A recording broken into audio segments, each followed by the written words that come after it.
So welcome back to part 3 of the M21 spoilers and review list. Before we go on, yeah, I get that my hair looks like this. I don't have a choice about it because nowhere's doing haircuts in Scotland just now, or if they are, I don't know about them. This particular episode is going to be a bit shorter because the next episode covers like 70 odd cards, which are all just like the last commons and uncommons really. So I don't really think these videos need very much of an introduction, let's just get straight into it. Hey, so before we get on with the rest of the video, if you could consider liking the video, commenting the video, subscribing if you enjoyed it and hitting the bell icon, and also you could follow us on Facebook and Twitter if you enjoy magic memes, and also follow us on Twitch where you get to watch videos like this happen live. So yeah, let's just get on with it. Alright, so the first card we've got for this particular video anyway is Radha, Heart of Keld, and it is a 3 mana, 3/3 elf warrior creature, and it's 1 red and a green to cast. And it says you may look at the top card of your library at any time, and you may play lands from the top of your library, and then you can pay 6 mana, 4 a green and a red, and then Radha gets +X/+X till the end of the turn where X is the number of lands you control. So I really just feel like this card is like, I do like it, but it seems slow and just kind of meh. That's really all I can say about this. Like, every one of its effects are like theoretically good, but they just aren't that good. It is what it is, but I can't help thinking that this card is pretty overall fairly underwhelming. Okay, so I mean, like, this card has like a few applications like Vivian and Omnath. I still don't think the card is like that great. I think overall though, like a 3/3 first striker for 3 is like ultimately fine. It probably will see like some play and like some kind of Guile shells, maybe like a 2 or whatever.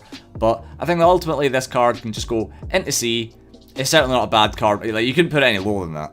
Right, so the next card we've got is something that I'm extremely not happy that it exists. So, first of all, I just want to make a point that when Mark Rosewater says, oh, I've got a card that has 31 different options, I don't think anybody in their right mind would think, well, here's a card that lets you pick 1 or all of 6 different options, and that technically makes 31 different options. Fuck you, Mark Rosewater, you're lying.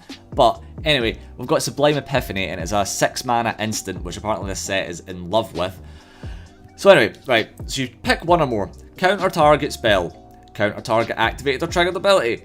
Return target non-land permanent to its owner's hand. Create a token that's a copy of target creature you control. Target player draws a card. Now, let's just bear in mind that we're going into a format that also has rewind and we're playing control. So getting to turn 6 is going to be quite easy. So turn 6 is going to be such a fucking blowout because your opponent goes, play a card, and you go rewind for 4 mana, but then I'll untap 4 of my lands, and then you go, right, okay, that's a bit of an issue, and then I'll go play another card, and then you go Sublime Epiphany, and then I'll just counter it, and then I'll draw a card, and then I'll create a token of my Brineborn Cutthroat, whatever, and then I'll bounce the guy that you had last turn, and then, well, I mean, I guess, this is the one thing, this will either happen or that will either happen, but point is, this card is like, honest to Christ, actually insane. Or it's insane in conjunction, because like no card is an island, right? Within the context of how this card is going to be played, I'm really not looking to post-rotation decks, or in fact I'm not looking, this card is going to be abused in Wilderness Wreck decks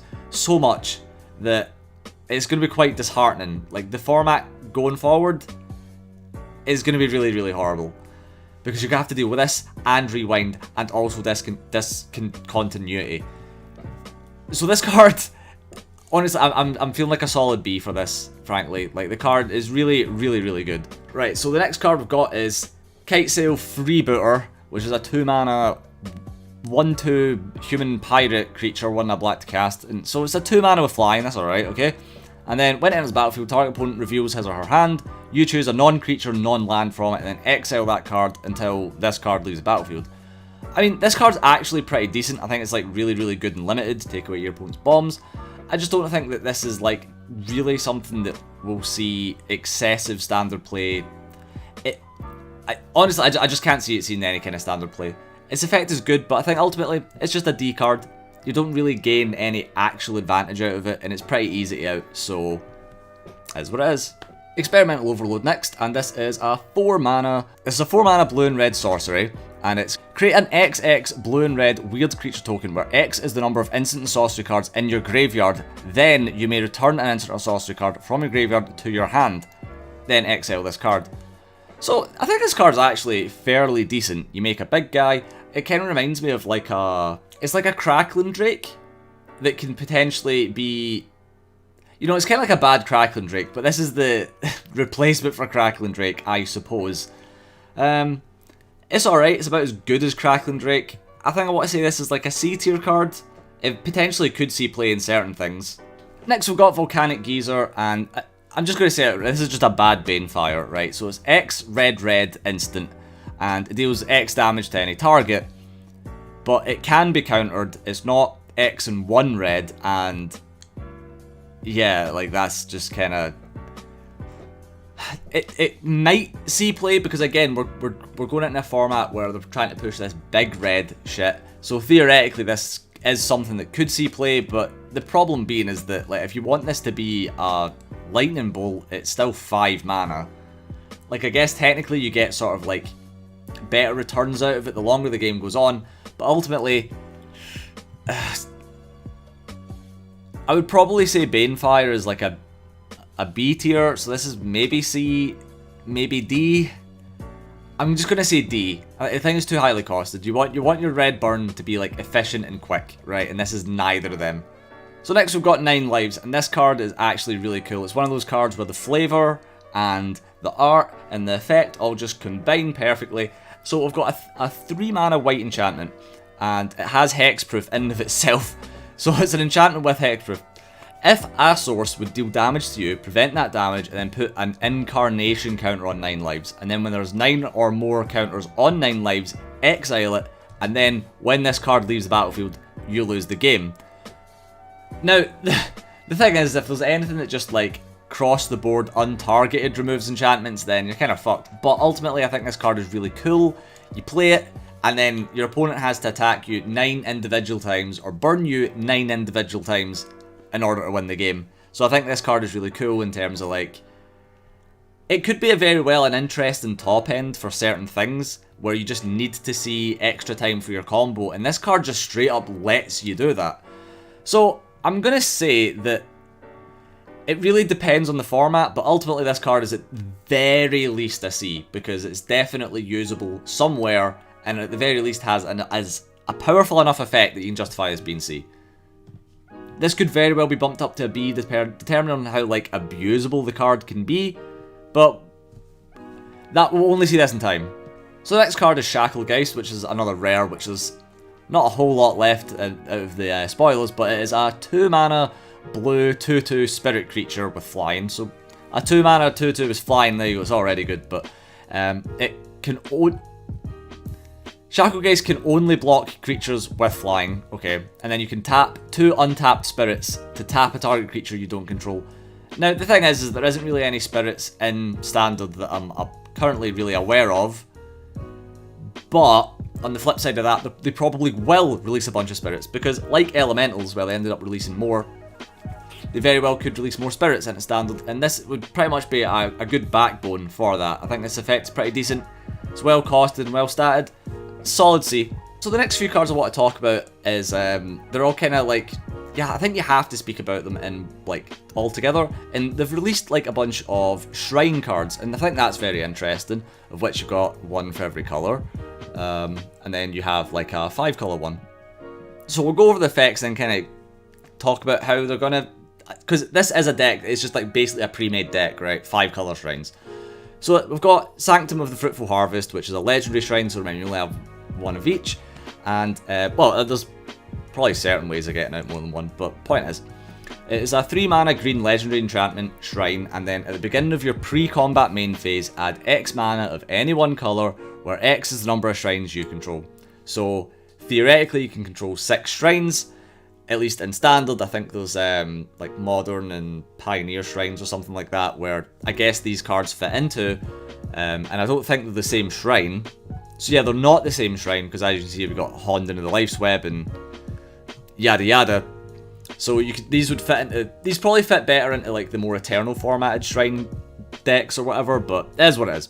Point is, this effect is like, okay, 3 mana, right? Can't complain. So then we've got the red shrine, which is 3 mana again, and then you pay 1 generic mana, discard a land card or shrine, and then Sanctum of the Shattered Heights deals X damage to target creature, planeswalker, where X is the number of shrines you control.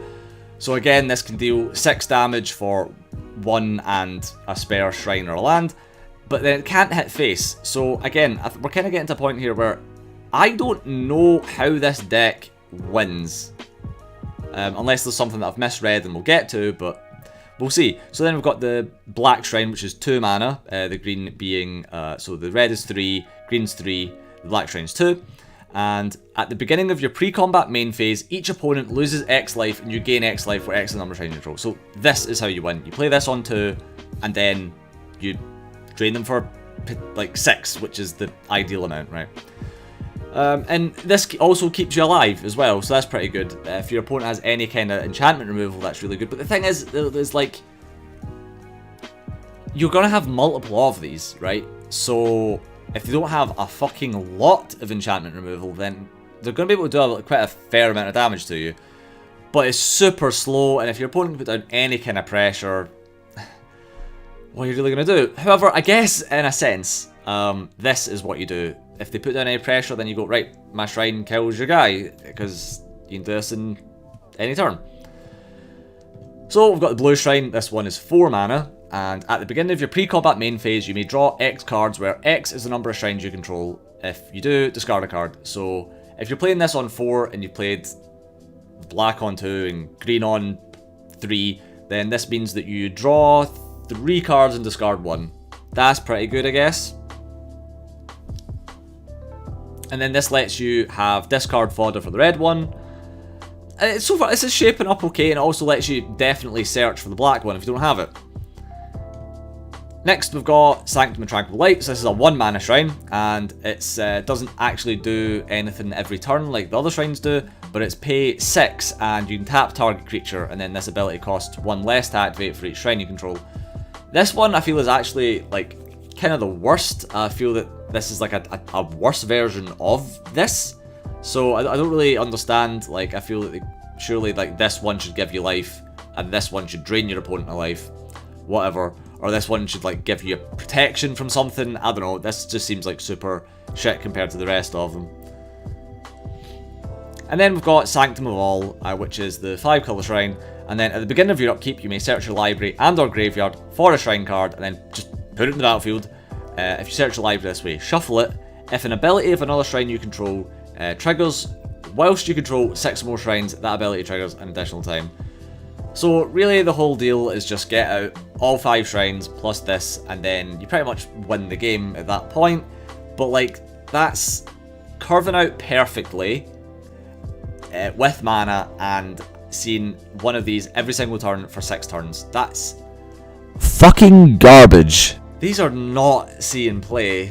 So yeah, I'm going to make a big claim here. I'm saying that all these cards are really D tier, way too slow, not necessarily overcosted, but they're also legendary. You need to curve out perfectly to use them. It's a shame because they are quite cool, and I think the design's unique, but ultimately, absolutely, entirely fucking useless. Well, it's going to get a lot more like that, Cardmaster, the further it goes on, because I've already like pre-read an amount of it. Anyway, right, so we've got Ranger's Guile, and this is a 1 mana green instant. Target creature you control gets +1/+1 and gains hexproof till the end of the turn. Honestly, I quite like this card. I think for it being a common is like insane. Yeah, I think this card's really decent. It's sort of like, whatchamacallit, God's Willing, in a sense. It's kind of like a semi-green, it's like a more greeny God's Willing. But being 1 mana in green is like so good. Yeah, I really like this card, honestly, so yeah, fuck it. I think I'll put this in C. Alright, here we go. So we've got Barrin, Tolarian, Archmage, and this is a 3 mana blue 2/2 human wizard creature. It's legendary as well.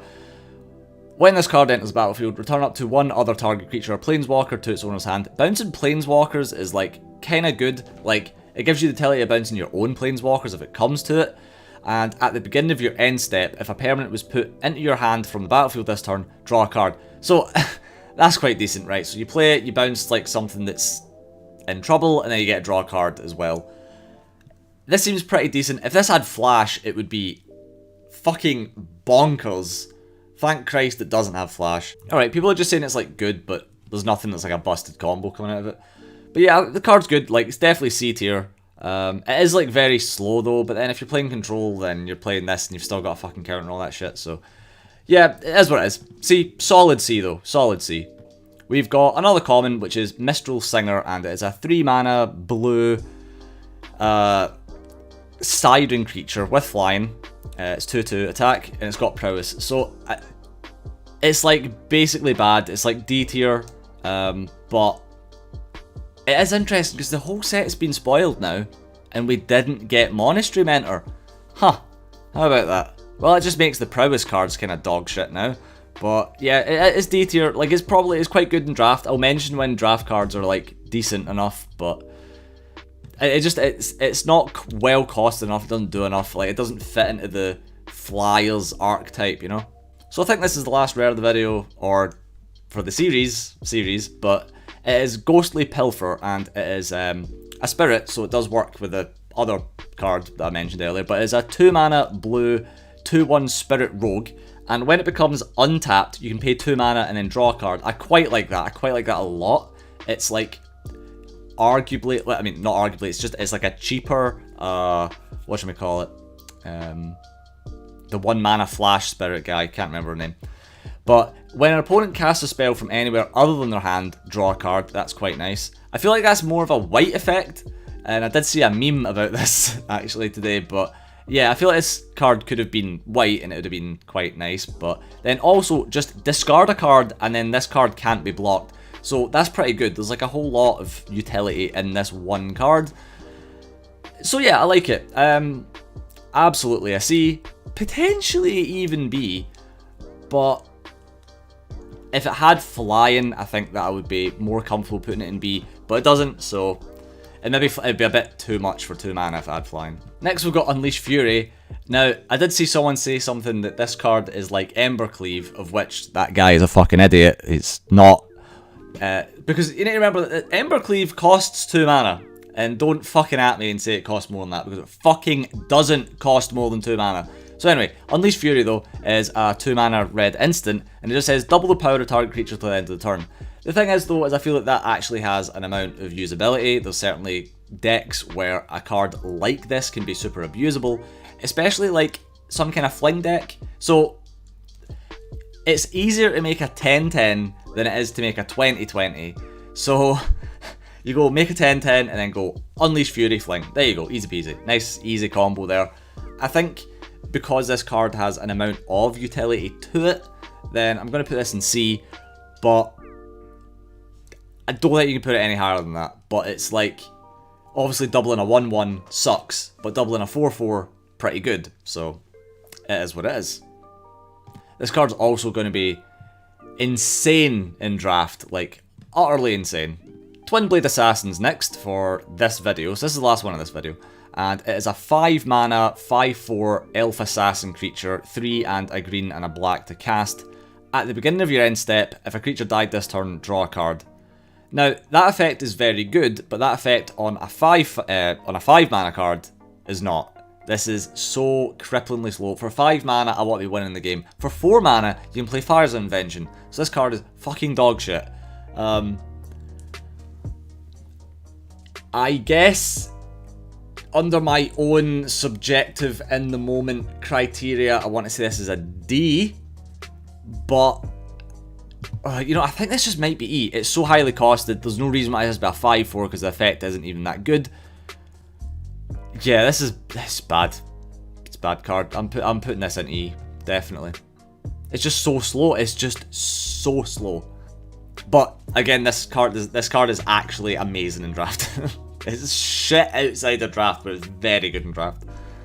Alright, and there we go. That is today's video done with. As I said, it was a little bit shorter, but it seems like they've kind of blown their load with all the good cards. There's really only a couple of cards that really stood out in this particular episode. Now, admittedly, there's a lot less cards in this episode, but I don't know. Next episode is just commons and uncommons, so there's not really a lot to say. But yeah, set's getting kind of weird, I think, to be honest. Anyway, thank you for watching if you made it this far. and I'll see you in the next video. Catch you later. Hey, so thanks for watching this video to the end, and again, if you enjoyed this video, please consider liking, commenting, and subscribing and hitting the bell icon if you enjoyed it. And also, if you really enjoyed it, go follow us on Facebook and Twitter if you like magic memes, and go follow us on Twitch as well, where you get to watch videos like this happen live. And obviously, that means you get to interact with us as well, and we're pretty cool. You'll like us. Anyway, just thanks a lot, and we'll see you in the next video.